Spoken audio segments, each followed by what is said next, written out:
Hello, this is the last lesson in the series on chest x-rays. In this lesson, I will not be introducing any new material. Instead, it will be a self-assessment to test your retention and your ability to apply everything you've learned from the preceding 9 videos. I'll be presenting 15 cases. Each case includes a very brief clinical vignette, including components of the physical exam and an accompanying x-ray. After I show each case, I strongly recommend pausing the video to review each case and radiograph as long as necessary in order for you to generate your own idea about what's going on with the patient. As with radiology interpretation in real life, I'll then first discuss the relatively objective radiographic findings each film demonstrates, and then provide the more subjective impression of the diagnosis, which will incorporate the broader clinical context. The cases will get progressively more challenging throughout the lesson, so don't worry if you find the first several to be too easy. Finally, I wanted to really use these 15 examples to provide a nice, comprehensive summary of the course and also to demonstrate a broad range of pathology. Unfortunately, the trade-off is that this lesson is a bit longer than the others, so as you've probably already seen, I've split it into 2 parts. Case 1. A 65-year-old smoker presents with 4 weeks of hemoptysis and progressive dyspnea. Feel free to pause the video here.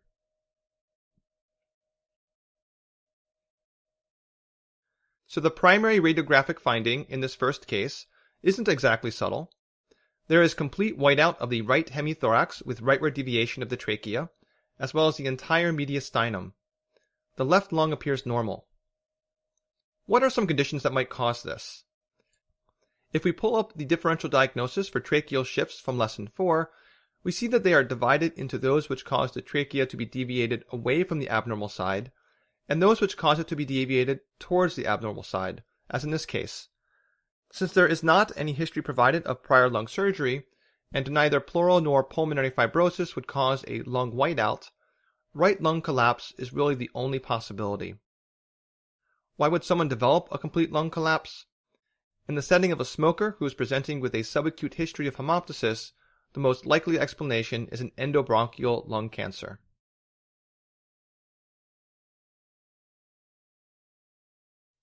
Case 2. A 23-year-old woman, recently returned from a trip to Africa, presents with 4 weeks of cough, intermittent fever, and weight loss.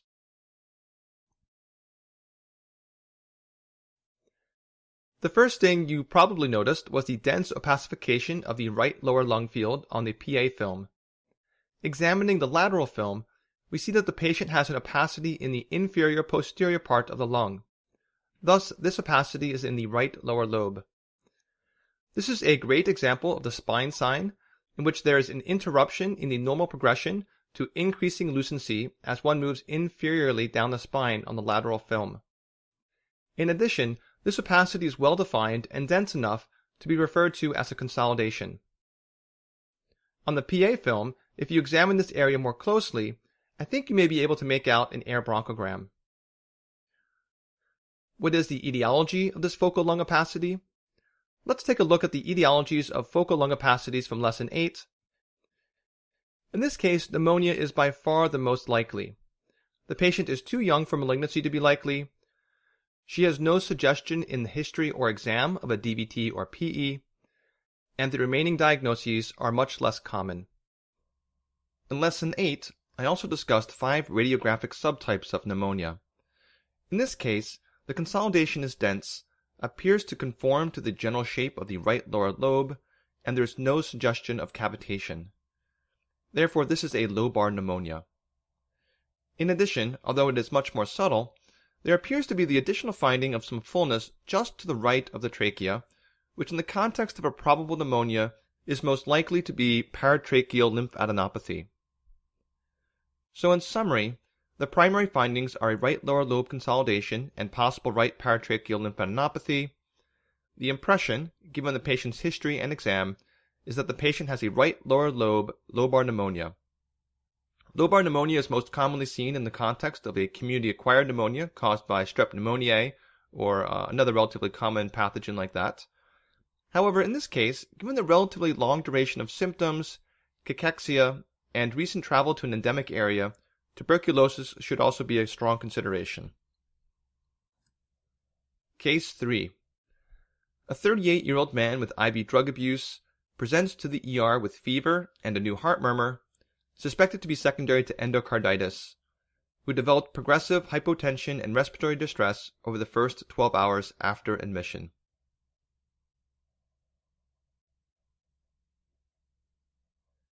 So before talking about the findings, let's discuss the technical quality of the film, as it's obviously worse than the first two cases.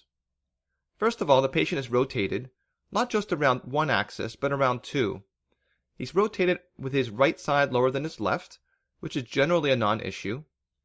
However, if you look at how the spinous processes in the cervical spine relate to the clavicular heads, you can see how the spinous processes are much closer to the left clavicle, which means the left shoulder is rotated forward relative to the right.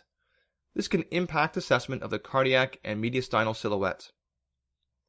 In addition, the vertebral bodies are not visible behind the heart, which suggests that there is suboptimal penetration or level of contrast. The final observation regarding the technical quality of the film is that the inferior portion of the thorax is cut off the bottom of the film altogether, limiting evaluation of the diaphragm. Now moving on to the actual findings, there are obvious diffuse bilateral patchy alveolar opacities with probable bilateral effusions. So what's causing those opacities? The etiologies of diffuse alveolar opacities can be divided into two categories. First, there is cardiogenic pulmonary edema, which is associated with an elevated pulmonary capillary wedge pressure, which is a surrogate for left atrial pressure. Any cause of CHF can lead to cardiogenic edema. The other category is predictably non-cardiogenic pulmonary edema, which has a normal wedge pressure. Diffuse non-cardiogenic edema is often placed into the spectrum between the clinical entities of acute lung injury and acute respiratory distress syndrome, or ARDS. The distinction between ALI and ARDS is simply based on how hypoxemic the patient is. There are many etiologies of non-cardiogenic edema, most notably severe sepsis, pneumonia, and aspiration pneumonitis. So how can we tell the difference between cardiogenic and non-cardiogenic edema? Here's a chart from Lesson 7 outlining those differences. In the case of this X-ray, the cardiac size is normal, the regional distribution of opacities is patchy, we can see an air bronchogram right here, and there isn't any parabronchial cuffing. Regarding the last distinction, since there are probably pleural effusions but no obvious curly B lines, that gets split down the middle. Overall, though, it should be clear that this is most likely non-cardiogenic pulmonary edema. Why does he have non-cardiogenic pulmonary edema? It's most likely from ARDS in the setting of severe sepsis. Finally, there is the issue of the endotracheal tube. The tip of the tube should be placed about 5 centimeters away from the carina. There isn't a ruler shown here on the film, but if you had to guess, it's probably about right.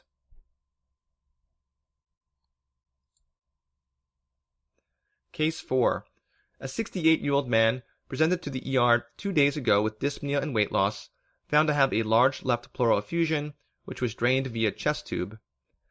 He initially felt improved, but then abruptly developed severe shortness of breath and hypotension.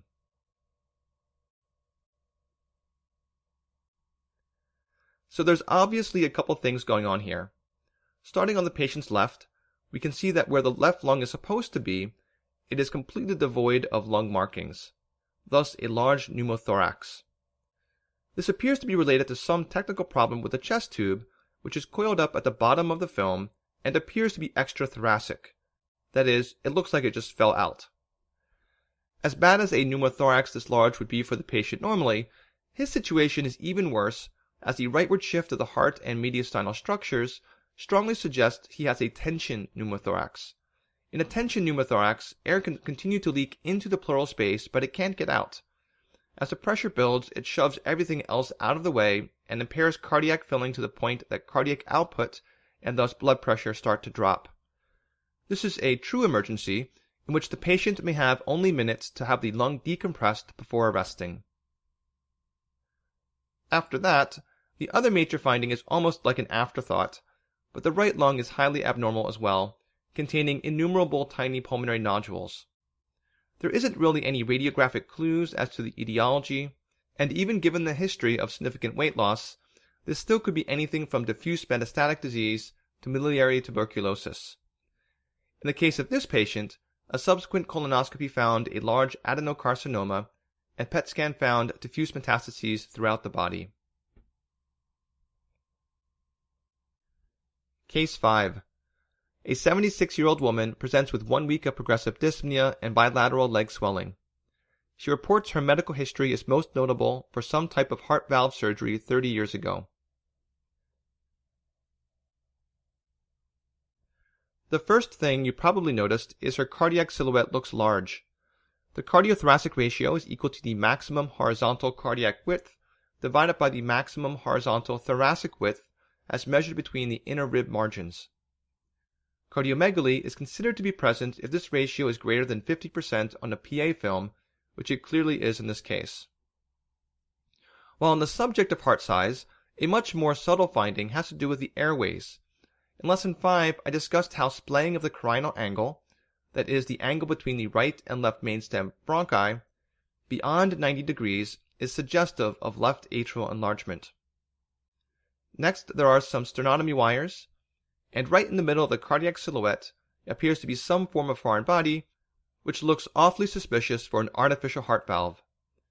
If we compare the silhouette of that valve against some examples of various types and designs, does it look similar to any of them? To me, it looks like a cage ball valve. And which valve has been replaced? Recall that if we take the cardiac silhouette and draw an imaginary line bisecting the spine, the valve that is closest to the middle is the aortic. The one that is down and to the patient's right is the tricuspid. The one down and to the patient's left is mitral, and up and to the left is pulmonic. In addition, comparing just the aortic and mitral valves, the aortic valve tends to be viewed more on the side from the PA view, while the mitral is seen more on face. Considering all of that leads us to conclude that it's the mitral valve that has been replaced. Finally, two last subtle findings are mild blunting of the right costophrenic angle, suggesting a very small effusion, and there is debatably some perihilar alveolar opacities. So putting this all together, the primary findings are cardiomegaly, possible left atrial enlargement, a caged ball mechanical mitral valve replacement, a small right pleural effusion, and mild bilateral perihilar alveolar opacities. Considering the patient is presenting with 1 week of dyspnea and bilateral leg edema, and has an elevated JVP on exam, the most likely explanation is a mild CHF exacerbation. It's unclear from the available information as to whether or not the MVR is playing a role. Although caged ball valves are extremely durable and have an essentially 0% rate of mechanical failure, they can develop blood clots and deformations of the ball, leading to mitral regurgitation. Case 6. A 45-year-old man with alcohol dependence presents with 2 weeks of productive cough and high fevers. So on the PA film, there is clearly a mass-like lesion apparent with an air fluid level. And here it is on the lateral film. Before we decide what it is, let's decide where exactly it is. At first glance, from the PA view, it appears to be in the right middle lobe, since the right middle lobe is adjacent to the right heart border. However, on the lateral view, the right middle lobe never reaches as posteriorly as this lesion is located. The right lower lobe is actually the correct location. So what is this right lower lobe lesion? Well, from Lesson 8, here's our list of cavitating lung lesions. Aside from the fact that the patient is an alcoholic and thus more prone to aspiration, there is nothing else that points to a specific diagnosis. Considering then just the most common, it is probably one of the top 4 on the list. So in summary, the patient has a cavitary lung lesion with an air fluid level in the right lower lobe, which is most likely due to pneumonia versus lung abscess versus tuberculosis versus a solitary lung metastasis. Case 7. A 55-year-old non-smoker with no significant past medical history presents with 2 months of progressive dyspnea. There's a diffuse lung process present, slightly more prominent on the patient's right side. Is this an alveolar process or an interstitial process? Here's a chart from Lesson 7 to help distinguish those two possibilities. The most helpful distinction in this film is this one. Are the margins sharp or hazy? And these opacities, relatively speaking, are sharply defined, particularly when compared to the ARDS example in Case 3. If you recall, interstitial opacities are usually further subdivided into reticular opacities if there are too many lines, nodular opacities if there are too many dots, and reticulonodular opacities if there are too many of both. In this case, it seems to be a predominantly reticular pattern. Here's the differential diagnosis of predominantly reticular interstitial opacities. Although I don't think this was mentioned in any of the earlier lessons, this patient has a slight subpleural predominance of the opacities, which mostly suggests idiopathic pulmonary fibrosis, hypersensitivity pneumonitis, and rheumatoid arthritis associated interstitial lung disease.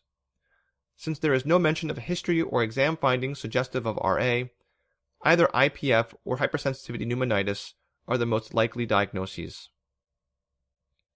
Finally, there is a slightly widened mediastinum. A normal mediastinum should be less than 8 cm in width, though this number is not accurate when the patient is rotated, as this one appears to be. So we can't be sure of whether the mediastinum is truly wide, although this area right here and its inferior extension looks a little suspicious for an aortic aneurysm or just a tortuous aorta, though this could be an artifact from the rotation. So in summary, the primary findings are diffuse subpleural reticular opacities and a possible widened mediastinum. The impression is interstitial lung disease, most likely IPF or hypersensitivity pneumonitis, and a possibly widened mediastinum from either a tortuous aorta or mild aortic aneurysm.